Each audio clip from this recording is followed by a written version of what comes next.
Hello students, in this video I am going to explain a doubt which is asked by one viewer from me. Okay, so ये एक doubt था जो कि +1 micro economics के second chapter का part first जो video था उसके अंदर एक बॉक्स था, येलो बॉक्स था जो अनएक्सप्लेन्ड रह गया था। ठीक है, तो इसे मैं आज एक्सप्लेन कर देता हूँ। देखिए, हमने जो 3 सेंट्रल प्रॉब्लम ऑफ इकोनॉमिक्स पढ़ी हैं वो ऐसी प्रॉब्लम्स हैं जो सभी तरह की इकोनॉमिक्स के अंदर कॉमन है। अब इकोनॉमिक्स कितनी तरह की होती है?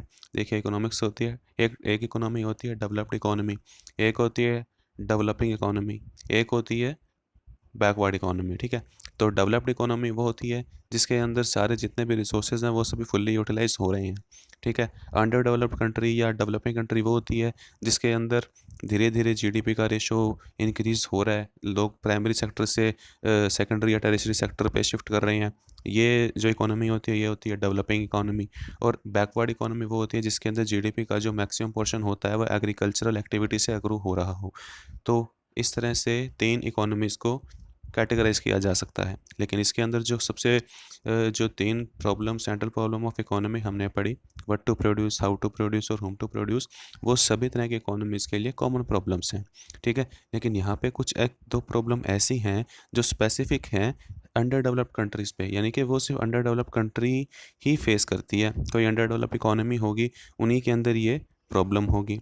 तो सबसे पहली प्रॉब्लम तो है how to achieve fuller utilisation of resources, और सेकंड है how to achieve growth of resources. ठीक है, अब इनको कैसे समझना है? देखिए, how to achieve fuller utilisation of resources. देखिए, जितने भी डेवलप्ड कंट्रीज़ होती हैं, जैसे मान लीजिए यूनाइटेड स्टेट्स ऑफ अमेरिका है, इंग्लैंड है, फ्रांस है, जर्मनी है, यहाँ पे तो उनके जितने भी रिसोर्सेज हैं वो ऑलरेडी फुलर यूटिलाइज हो रही हैं।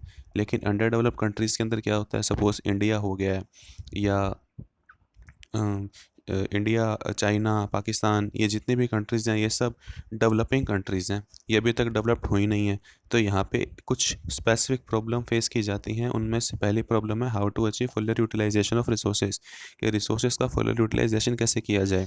जितने भी रिसोर्सेज होते हैं एक इकोनॉमी के अंदर, अब सपोज़ कीजिए अगर इंडिया का एग्जांपल लें तो इंडिया के अंदर जितने भी टोटल रिसोर्सेज हैं जो इंडिया के अंदर है वो फुल्ली यूटिलाइज होते नहीं हैं। वो इस वजह से नहीं होते हैं क्योंकि उनको यूज़ करने के लिए जितनी कैपिटल चाहिए, उनको यूज़ करने के लिए जितना लेवल ऑफ़ टेक्नोलॉजी चाहिए, वो हमारे पास है नहीं। तो जितने भी रिसोर्सेज़ हैं वो अंडर यूटिलाइज़्ड ही रह जाते हैं। जब अंडर यूटिलाइज़्ड रह जाते हैं, तो जब रिसोर्सेज़ का पूरा ऑप्टिमम यूटिलाइज़ेशन हो नहीं रहा है, तो इकोनॉमी की जो जीडीपी होती है और एक हमारी इकोनॉमी का जो एग्रीगेट आउटपुट होता है, वो पोटेंशियल आउटपुट से कम ही रह जाता है। अब सपोज़ इंडिया के अंदर बहुत से ऐसे मिनरल्स हैं, बहुत से ऐसे आयरन ओर हैं, बहुत से ऐसे ऐसी जगह हैं जहाँ पे कुछ मिनरल्स और पेट्रोलियम और डीजल के प्रोडक्ट्स हैं जिनका एक्सट्रैक्शन किया जा सकता है अर्थ से। लेकिन उनको एक्सट्रैक्ट करने के लिए हमारे पास अच्छी टेक्नोलॉजी नहीं है, उनको एक्सट्रैक्ट करने के लिए हमारे पास सफिशेंट अमाउंट ऑफ कैपिटल नहीं है। तो जब हमारे पास ये चीज़ें ही नहीं है, बेसिक चीज़ें ही नहीं है, तो हम उनका यूटिलाइज़ कर नहीं पा रहे हैं, उनका यूटिलाइजेशन हो नहीं रहा है, तो हमारी जीडीपी के अंदर उनका कोई कंट्रीब्यूशन होता नहीं है। वो तो सिर्फ अर्थ क्रस्ट के अंदर दबे हुए पड़े हैं, उनका कोई प्रॉपर यूटिलाइजेशन हो नहीं रहा है। तो इसकी वजह से हमारा जो टोटल एक्चुअल आउटपुट होता है वो पोटेंशियल आउटपुट से बहुत ही कम रह जाता है। हाँ, इंडिया के अंदर पोटेंशियल तो बहुत है। इंडिया के अंदर इंडिया हर तरह से एक नेचुरल रिसोर्सेज में हमारे जितने भी रिसोर्सेज हैं वो बहुत अच्छे हैं, वो डेवलप्ड रिसोर्सेज हैं, लेकिन हम का उनका अच्छे से यूटिलाइजेशन ही नहीं कर पा रहे हैं, लो लेवल ऑफ टेक्नोलॉजी और लो लेवल ऑफ कैपिटल की वजह से, जिसकी वजह से भी हम बैकवर्ड हैं। अगर हम उनका प्रॉपर अच्छे से यूटिलाइजेशन कर लेंगे तो हमारा एक्चुअल आउटपुट जो होगा वो पोटेंशियल आउटपुट का इक्वल हो जाएगा। जब पोटेंशियल आउटपुट हम गेन करने लगेंगे तो इंडिया बहुत स्पीड से डेवलप करेगा, डेवलपमेंट की पाथ पे आगे की तरफ मूव करेगा। तो ये तो होती है पहली प्रॉब्लम। और दूसरी प्रॉब्लम है how to achieve growth of resources, के जो रिसोर्सेज हैं उनका ग्रोथ कैसे किया जाए। सपोज़ कीजिए एग्जिस्टिंग रिसोर्स हैं हमारे इंडिया के अंदर जिनका यूटिलाइजेशन हो रहा है, लेकिन उनके रिसोर्सेज के अंदर इंक्रीमेंट कैसे किया जाए, उनमें उनकी ग्रोथ कैसे की जाए। सपोज़ कीजिए एक कोई हमारे पास जितने भी कोई पेट्रोलियम प्लांट है, या हमारे इंडिया के अंदर कई जगह ऐसे हैं जहाँ पे पेट्रोलियम प्रोडक्ट्स का एक्सट्रैक्शन किया जाता है। ठीक है, तो जिन टेक्निक से उन पेट्रोलियम प्रोडक्ट्स का एक्सट्रैक्शन किया जाता है वो टेक्निक जो है वो आज से 20 साल पुरानी या 30 साल पुरानी है।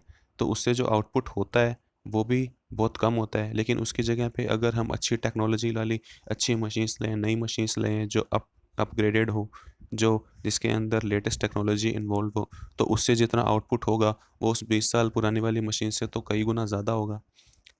ठीक है, तो इसी को कहते हैं अचीव ग्रोथ ऑफ रिसोर्सेज के रिसोर्सेज तो हैं, रिसोर्सेज का यूटिलाइजेशन भी कर रहे हैं, लेकिन उसका प्रॉपर यूटिलाइजेशन हो नहीं रहा है। वो बहुत सा कुछ ऐसा है जो वेस्ट ही चला जाता है। उसकी जगह पे अगर हम अच्छी टेक्नोलॉजी लेके आएंगे, अच्छी मशीन्स अगर हम डिप्लॉय करेंगे, तो हमारे पास जो फर्दर जो रिसोर्सेज आएंगे वो भी काफ़ी, उनको हम और अच्छे से यूटिलाइज़ कर पाएंगे। हमारा जो एग्रीगेट आउटपुट है वो फिर बढ़ जाएगा।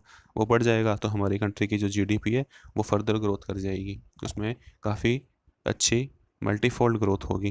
तो ये कुछ ऐसी प्रॉब्लम्स होती हैं कि how to achieve fuller utilisation of resources and how to achieve growth of resources. के रिसोर्सेज तो हैं कंट्री के अंदर, लेकिन उनका अच्छे से यूटिलाइजेशन हो नहीं रहा है। यूटिलाइजेशन नहीं हो रहा है तो वो कंट्री के जीडीपी के फॉर्मेशन के अंदर अपना कोई भी कंट्रीब्यूशन पे नहीं कर रहा है।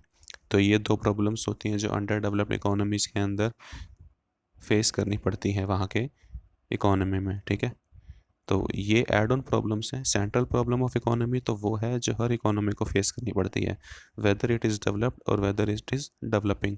But this problem are those problem which are only faced by underdeveloped countries. Okay, so maybe आपका डाउट क्लियर हो गया होगा। अगर फिर भी अगर कोई डाउट रहे, कोई क्वेरी रहे, तो कमेंट बॉक्स में अपना डाउट पूछ लीजिएगा। ठीक है, I will definitely answer that. Okay, thanks and have a nice day.